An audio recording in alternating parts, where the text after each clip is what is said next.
Në hijen e historisë miravjeçare të Parkut Arkeologjik të Apollonisë, fshati turistik i Pojanit përballet me një realitet krejt tjetër nga ai që u ofrohet turistëve, me ujëra të zeza që pushtojnë fshatin turistik dhe banor në alarm nga ndotja për shkak të mungesës totale të kanalizimeve të ujërave të zeza. Banorët e Pojanit shprehin pakënaqësitë e tyre ndaj pushtetit lokal, i cili sipas tyre prej vitesh është në dieni të situatës, por nuk ka ndërmarrë asnjë investim konkret për ndërtimin e rrjetit të kanalizimeve të ujërave të zeza.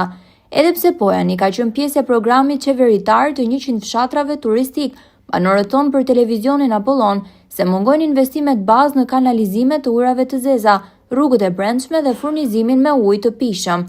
Sipas tyre, ujërat e ndotura derdhen në kanalet e hapura kulluese të ujërave të bardha, në rrugët e fshatit dhe deri në oborret e banesave, duke krijuar një situatë alarmante për shëndetin publik. Gjithashtu ata thonë se era e rëndë dhe rreziku i infeksioneve e bën jetën e komunitetit edhe më të vështirë.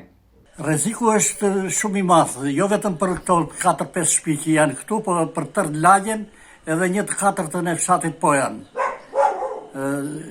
Janë bërë shumë premtime. Kanë ardhur plot njerëz që kanë premtuar, edhe erdhi puna nuk kanë bërë asnjë gjë. Ai ish kryetari i komunës Dërmenasit, që zhvundsoi tjerët ata që lanë, premtoi shumë se u mblodhëm si lagje këtu ne. E premton shumë. Deri aty matane ketë marrur dhjetor, kanë ikur 2 dhjetore. Deri tani, për këtë vit, se ky po bën gati 15-20 vjet ky kanal li këtu. Deputet kanë ardhur, zyrtar kanë ardhur, edhe nuk vetëm kanë premtuar. Ju jeni një intelektual i njohur i zonës.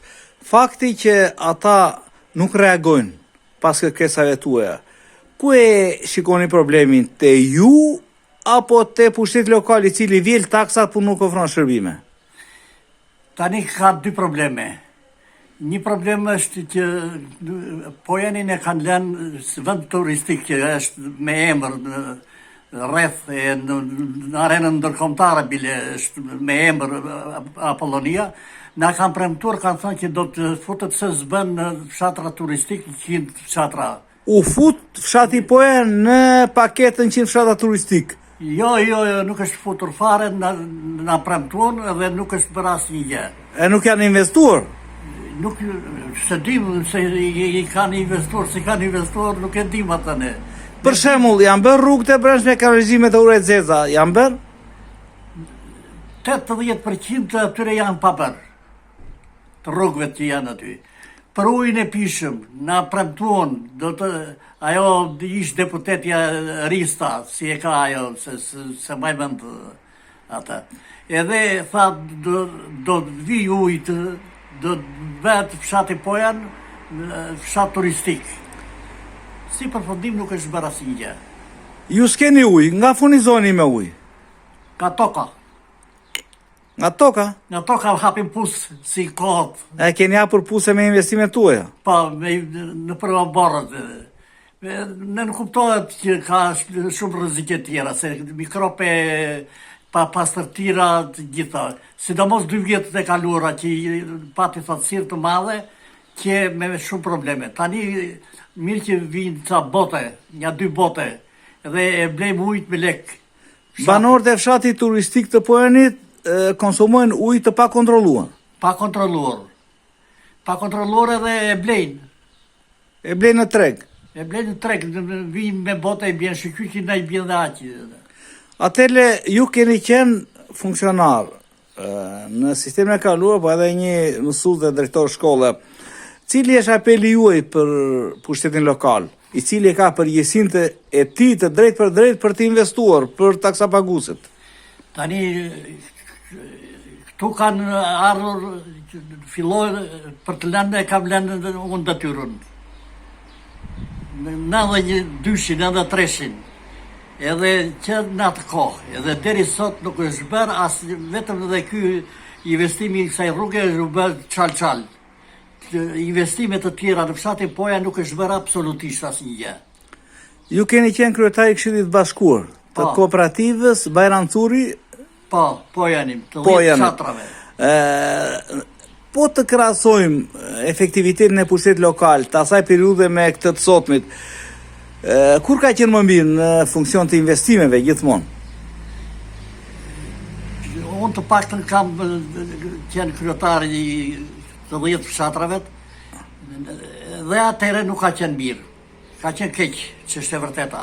Ne si pushtet lokal nuk kemi patur asnjë lloj fondi në dispozicion nga rrethi është problemi. Vetëm kemi bërë çfarë kemi mundur që na ka dhënë kooperativa bujqësore për lëmosh, jo për gjë tjetër. Po tani ashtu ka qenë ndërtuar legjislacioni. po sistemi pra ka qenë i centralizuar pushteti. Po tani Tani ne nuk dim se sa ka ardhur ndonjë fond, s'ka ardhur, janë bërë vetëm në qendër.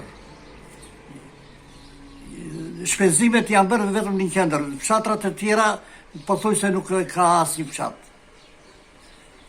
të falenderoj shumë për sinqeritetin e intervistës dhe për objektivitetin e trajtimit të kësaj teme. Faleminderit dhe juve që jeni munduar, që keni ardhur.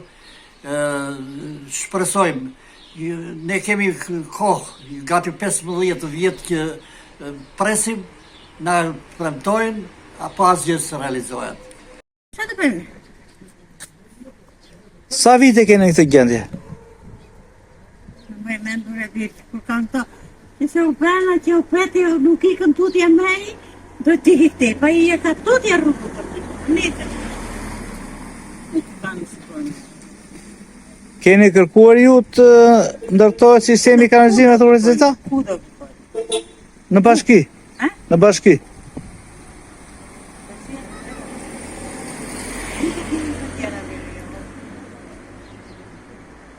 Ju paguni taksa dhe duhet të kërkoni shërbim.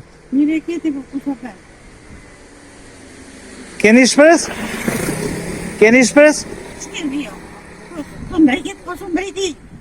Koka lakë nuk. E s'kelu peshku nga koka, nuk e s'kelu nga trupi. Shpia po s'pati plak, nuk ecën barë. Me unë kështu them, me fleqerin time. S'ka plak. Komuniteti jeton mes ndotjes dhe frikës nga sëmundjet, shprehen banorët, sipas të cilëve kjo situatë është e papranueshme për një zonë që pret vizitor nga gjithë bota. Problematika nuk pret vetëm jetën e përditshme, por dëmton dhe imazhin e turizmit kulturor të zonës.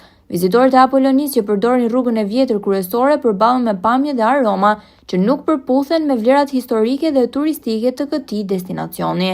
Në një zonë ku historia dhe turizmi duhet jenë pasuri, realiteti i sotëm në Pojan tregon të kundërtën, mungesë investimesh dhe neglizhencë që rrezikon jo vetëm shëndetin e banorëve, por dhe imazhin e një prej pasurive më të rëndësishme kulturore të vendit.